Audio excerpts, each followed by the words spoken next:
Well, it's a good thing I didn't send everybody from the village down to Cebu City.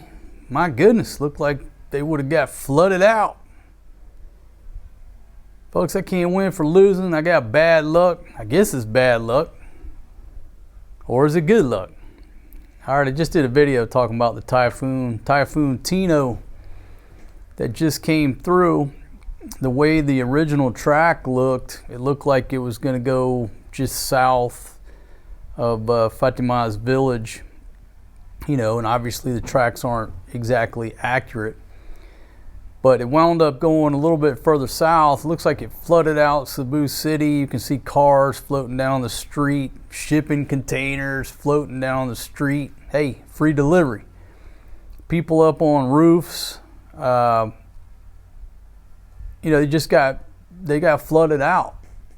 Now, I haven't got a full report from her sister and her family. I'm sure everybody's fine, or else she would be panicking.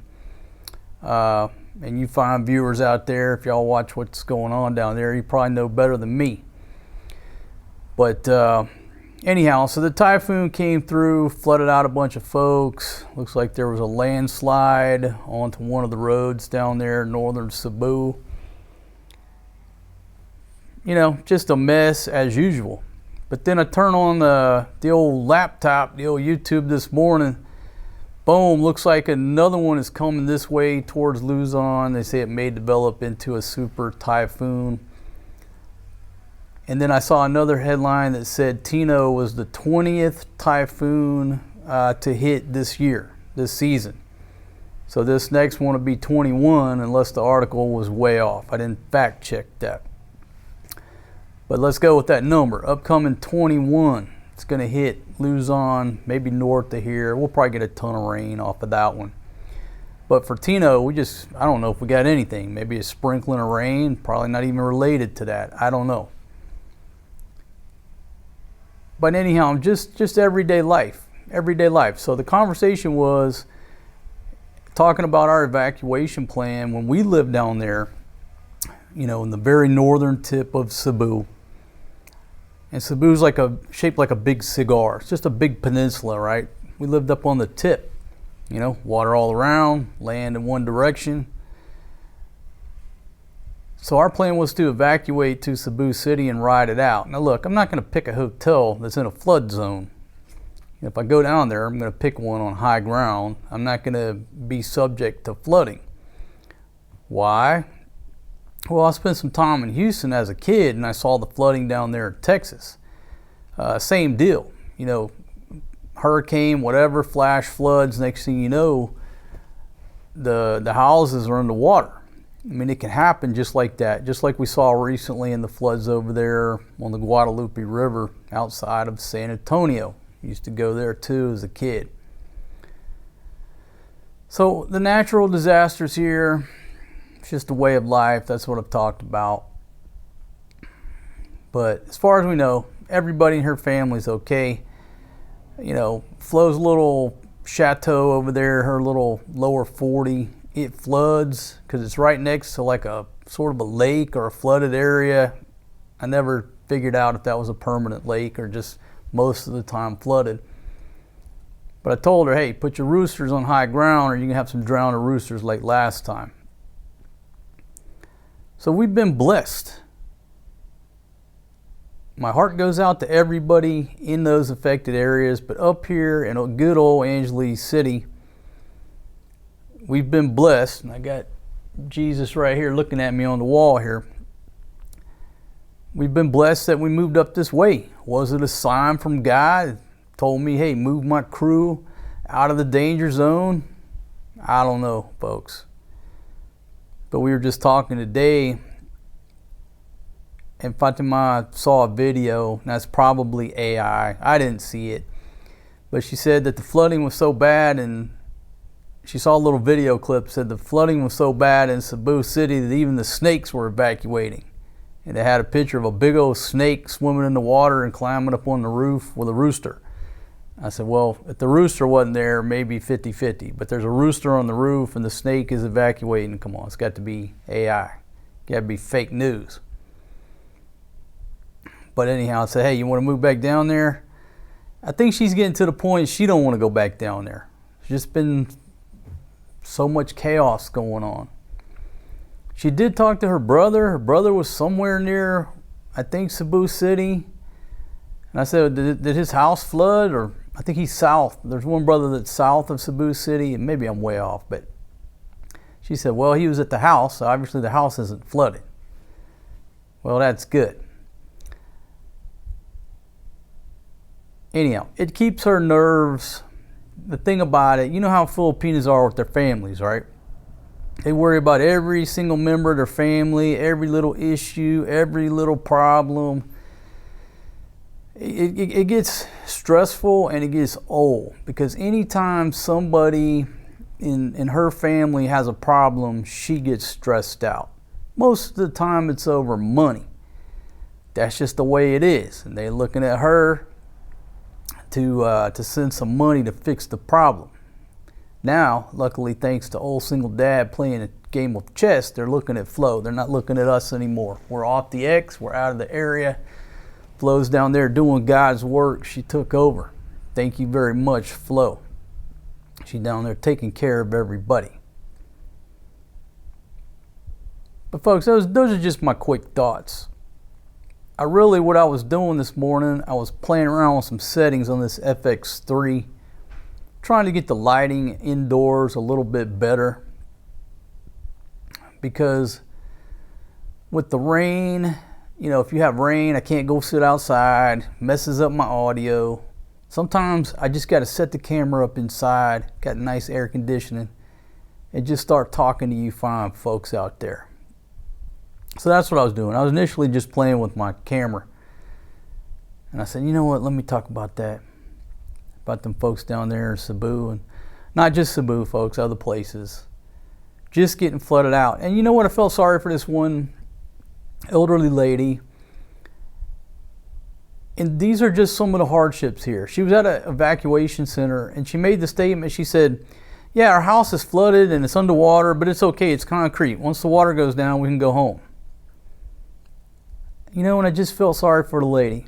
But in the same sense, she's right. It's a concrete house. It's concrete floor, concrete walls.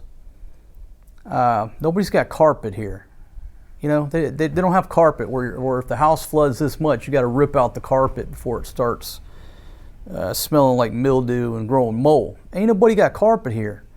A lot of the houses are just little cinder block structures, concrete floor, cinder block structure with, some whatever, wood or what have you, the trusses on the top. So if the water floods the house, like she said, our house is flooded, it's underwater, but it's okay, it's concrete. Once it goes back down, we'll go home. And then she said, they asked her something about other family members, and she said, oh, they're on the roof, they're fine. Once the water goes down, then they'll come off the roof. Just some folks, that's the way they live. Your heart breaks for them.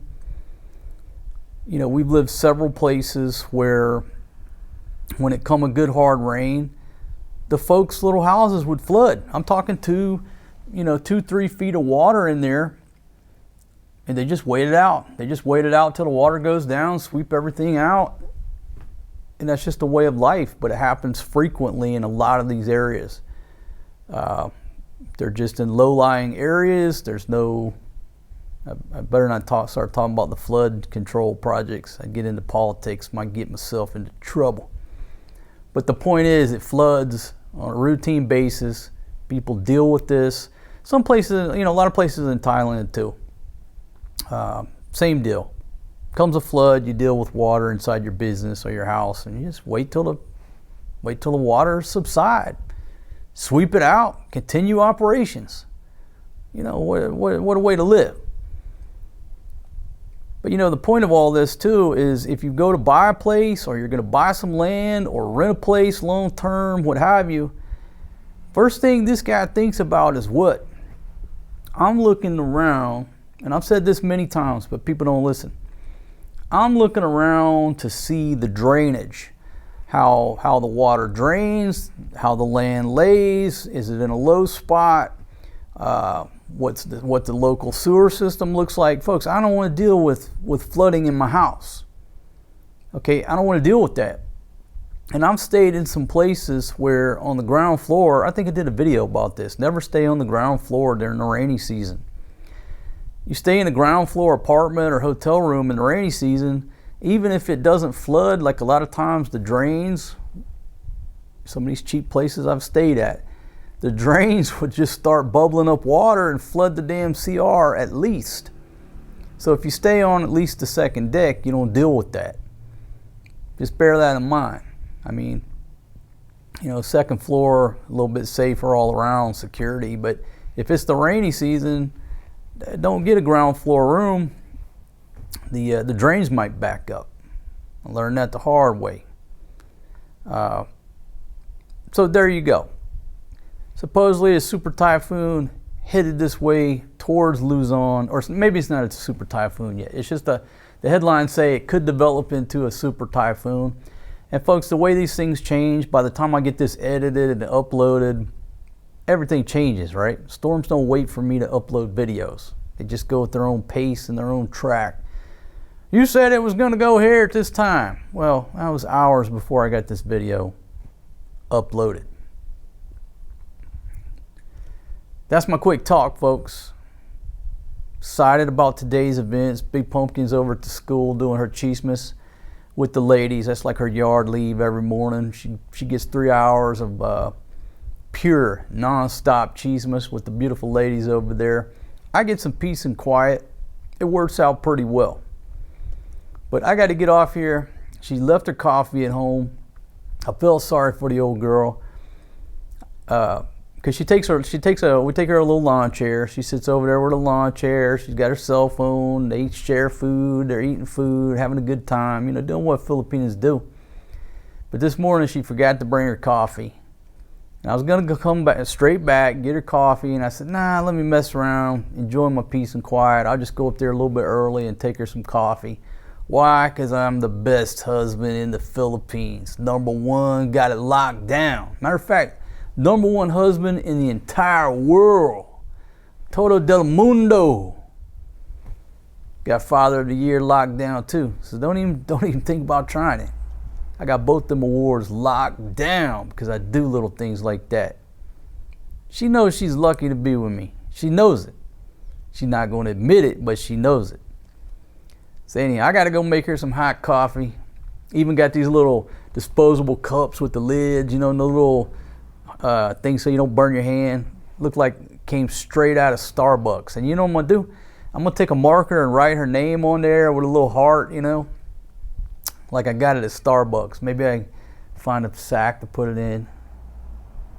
Just tell the ladies I got it from Starbucks. Just like the other day, Fatima slaved over that bud, right? It was absolutely delicious. She did a great job. If you want to know how to make bud, check out that video. It's a couple videos back. What's bud? It's sticky rice, sugar, a little salt, ginger, and coconut milk rice, and rolled up in a banana leaf and steamed. It's delicious. You could really skip the banana leaf part, just put that in a bucket, put it in the freezer, and make ice cream out of it, which I've done before. I made, what do I call it, purple rice cream. Wow, that's like 8 years ago, that video. Me and the old lady made some purple rice cream. That was like a ube ice cream. It was absolutely delicious. So anyhow, I got to take her some coffee. Going today to get a new regulator, hose, and gas tank for that new pizza oven out there. Shout out again to Doc M. Thank you very much. And Sir Alfred down at Barrel Pro for the t-shirt, the hat, and the free delivery. Thank you very much. So they've made that possible. I'm ready to get baking. Hopefully I get everything set up today. And in the morning, OSD, old single dad, is going to make a big old pot of biscuits. They're going to wake up to them biscuits. I'm very excited. Make sure you tune in, because I'm going to put that pizza oven through the paces. I look at it like just a huge gas-fired air fryer. So anything you can do in the air fryer, you can do in that pizza oven on a grander scale. That's the way I look at it. So not only am I going to bake pizza, bread, biscuits, all that stuff, I mean, I'm just shoving the large 3.2 quart cast iron combo cooker in there with meat, vegetables, sauce, whatever. It's just a huge air fryer, gas fired. I'm so excited about it. I got to run, folks. If you're down there in the areas affected by Typhoon Tino, hope y'all made it through okay, get cleaned up, and we will await the arrival of the next typhoon. But wait, there's more. There's another one coming. And if that's true, if that makes 21, I don't know how much in an average year. You lose count. You lose count. I have no idea how many typhoons. I have no idea how many earthquakes this year, last year, year before, landslide. I have no idea. You lose track. I gotta run. Big pumpkin, baby. I'm coming. I'm bringing you your hot coffee, baby. You know why? Because you're worth it, old girl. I know you're probably watching me right now, listening to my voice. But I'm gonna surprise you with that coffee. Folks, I'll see y'all on the next one. Peace out.